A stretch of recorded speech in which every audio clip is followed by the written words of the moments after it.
This is Donald Trump. Donald is 188 centimeters with blue eyes and orange skin and hair that blows. In the breeze, he's a Gemini, enjoys watching other people taking long walks on the beach, actually playing golf, playing Monopoly with real hotels, grabbing pussy, and Oh yes, I forgot to mention, as of January 20, 2017, he is the 45th President of the United States.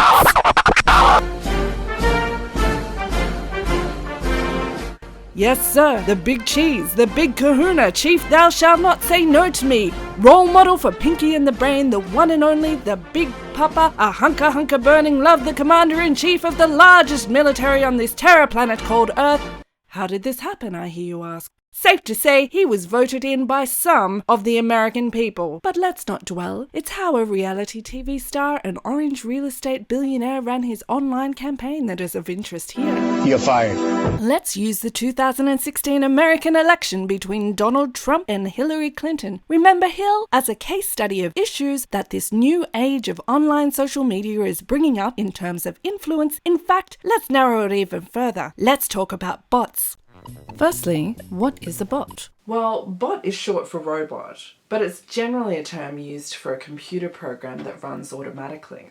That sounds simple enough. Step 2. It turns out that there are many types of bots. This handy little list from botnerd.com splits them up into two main categories, good and bad. Basically, on the good side, there is chatbots, crawlers, transactional bots, informational bots, entertainment bots. Then there's the bad bots.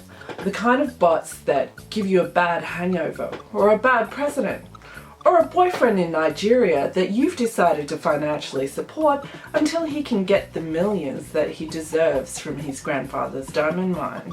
There are hackers, spammers, scrapers, and impersonators. Here's where our journey becomes more focused, because impersonator bots can also include our politibots or propaganda bots, which is why I came to talk to you in the first place. Okay, back in the 2016 presidential election in the USA, we have Donald and Hill. Now here's a funny story, hope you understand. Listen very closely if you possibly can. It's a story of two popcorn kernels in a red hot pan. One turned to the other and said, hey man, I'm too poop to pop and I ain't lying.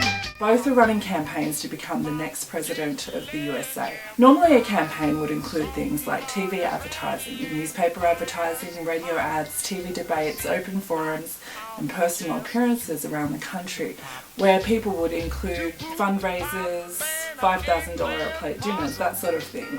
There's news programs and channels that are covering the campaigns on a 24-hour cycle, as well as magazine articles. Now, in 2015 to 2016, let's add in our new online campaigns. There's advertising through banners, pop-ups, etc. But we also have to contend with Facebook and Twitter, which have exerted quite a large influence over the voting public. According to the Pew Research Center, in 2016, 69% of all US adults used Facebook. That means that over 172 million American adults used Facebook during the election period, and around half of them said that they used Facebook to get information on who to vote for during that period. Now, let's bring this together with our bots discussion. It's estimated that there are over 2 million bots at work on the internet at any one time.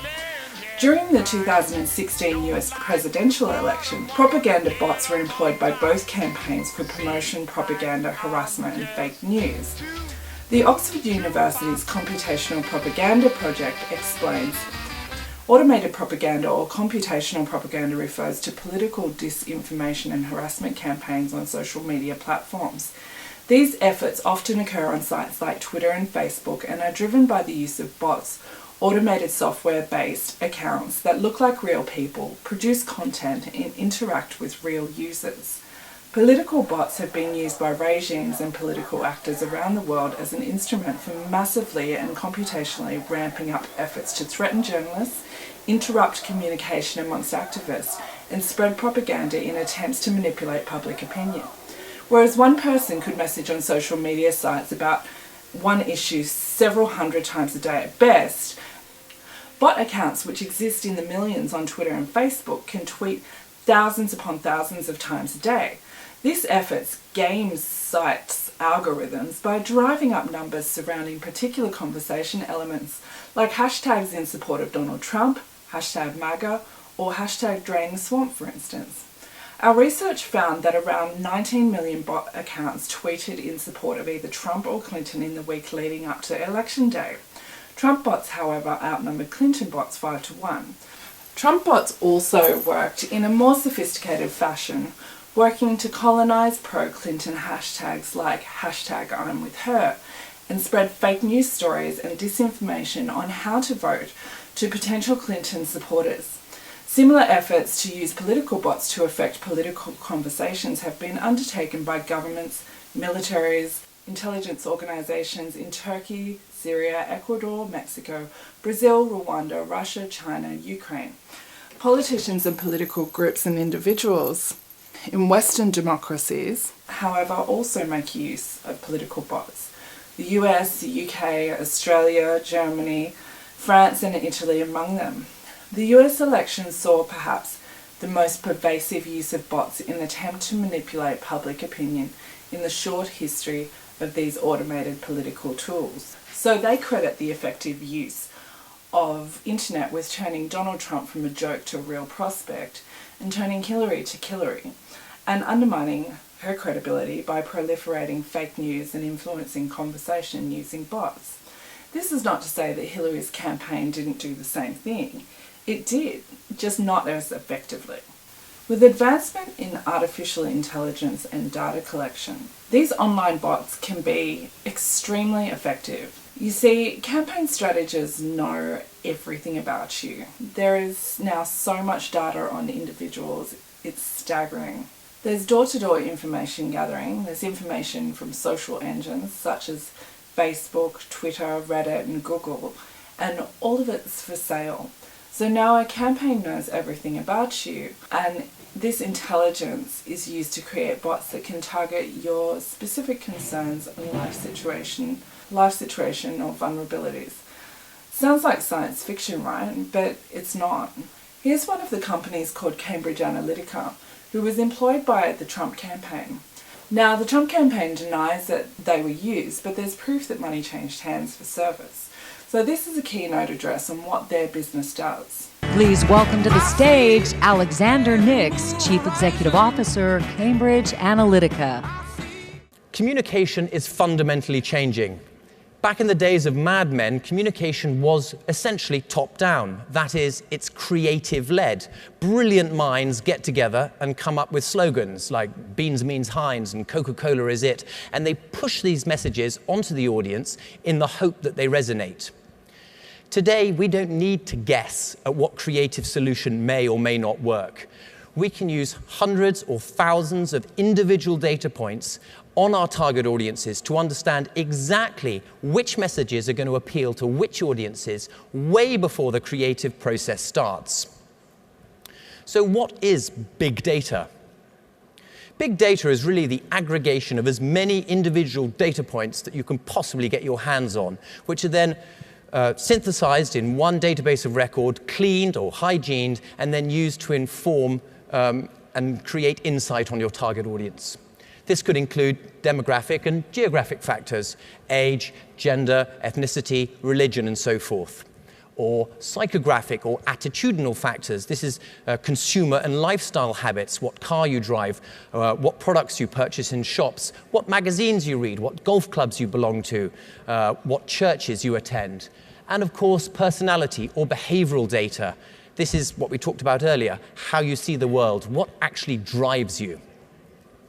The easiest way to illustrate big data in action is through a real-life example. This is a data dashboard that we prepared for the Cruz campaign for the Iowa caucus. It looks intimidating, but it's actually very simple. You have a matrix here on the x-axis, partisanship value.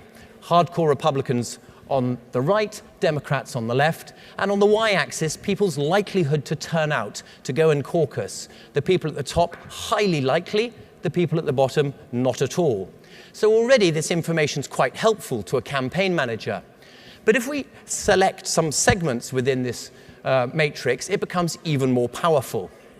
In this case, we've zoned in on a group we've called persuasion. These are people who are definitely going to vote, to caucus, but they need moving from the centre a little bit more towards the right in order to support Cruz. They need a persuasion message.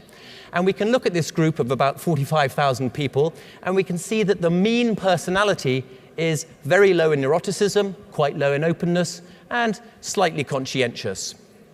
We can segment further. We can look at what issue they care about. Gun rights I've selected. That narrows the field slightly more. And now we know that we need a message on gun rights. It needs to be a persuasion message, and it needs to be nuanced according to the certain personality that we're interested in. And we can see where these people are on the map. If we wanted to drill down further, we could resolve the data to an individual level, where we have somewhere close to 4,000 or 5,000 data points on every adult in the United States. Now, Cambridge Analytica are not the only data company marrying the fields of data psychographics and politics, but it's made the mistake of becoming visible. Whereas most of these companies have gained more value by staying below the radar so that the general populace is not aware that their data is being collected, analysed and then used to manipulate them. Now, is there any credibility to these fears, or is it just another moral panic? Well, when searching for empirical data, there is almost none. There are countless magazine and news articles written by well-known scholars, but again, it's just theory at present due to the fresh nature of this issue. And although this type of thing has been envisioned by Hollywood for years, psychographics aimed at so many individual data points has only just started to become a reality, and by extension marketable, with the ability to actually reach the individual.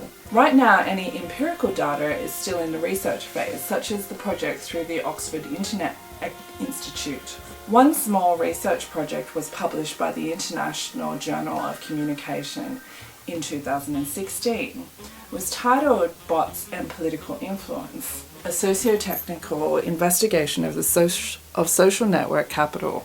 The researchers found themselves unable to penetrate the social networks in any meaningful way, finding that without a lot of money and no ethics constraints, they were unable to access a high level of hacked data and sophisticated bot programming that it would require to make any measurable impact. They said, clearly bots do have influence in a political context. The cases of Mexico, Venezuela, Turkey and Russia highlight this capacity. They go on to say that much of this activity is through hijacked accounts, and it's probably going to be impossible for researchers who have to act in any ethical way to replicate that. Although I've identified to you that I don't have any empirical data around bots' influence during elections, I would still like to add some other concerns that exhibit a flow-on effect from bot activity. There is evidence and studies that people are heavily influenced by media narrative and framing. So the threat of influence and spread of misinformation may be magnified by news networks and websites picking up stories created as propaganda, such as the Trump-Russia narrative, which was pushed quite heavily by Hillary's bots during the 2016 campaign, and running with it as a news story without evidence and purely because it's trending because of bot use on Twitter or Facebook, thereby proliferating false narratives throughout the offline world because of something that was seeded on social media. Group polarization may be another result of 400,000 bots releasing like narratives onto primary social engines within a short period of time, as happened the day before the 2016 US elections. We know that sites that promote false or sensationalist narratives trend better than sites providing credible journalism. Jordan says digital media platforms exacerbate this problem because revenue models incentivize click over truth. In digital capitalism, attention has been monetized. The more outrageous the statement, the more clicks it generates. The way that we as humans remember information, such as familiarity, may be of concern. As we open up our Twitter feeds or Facebook feeds and consume what is being targeted to us, many of us just accepting what we scan into our brains and not looking at it with a critical eye. Therefore, when it comes time to make decisions in the real world, we just see something familiar and say, oh yeah, I remember that. The potential for great influence is there, but from the available data it appears to be a tool that's gaining fame mainly due to companies like Cambridge Analytica, who are trying to push companies, countries and other wealthy interested parties into paying them a large amount of money for a technology whose impact from an academic standpoint is based in theory and without the benefit of fact at present. But that doesn't change the fact that the next time you log into your social media accounts and start scanning the latest news, always stay vigilant and ask, where did this information come from and who benefits from it? There's a pretty good chance that what you're reading was sent to you by a bot, and whether it's a good bot or a bad bot is written in the code behind the hashtag.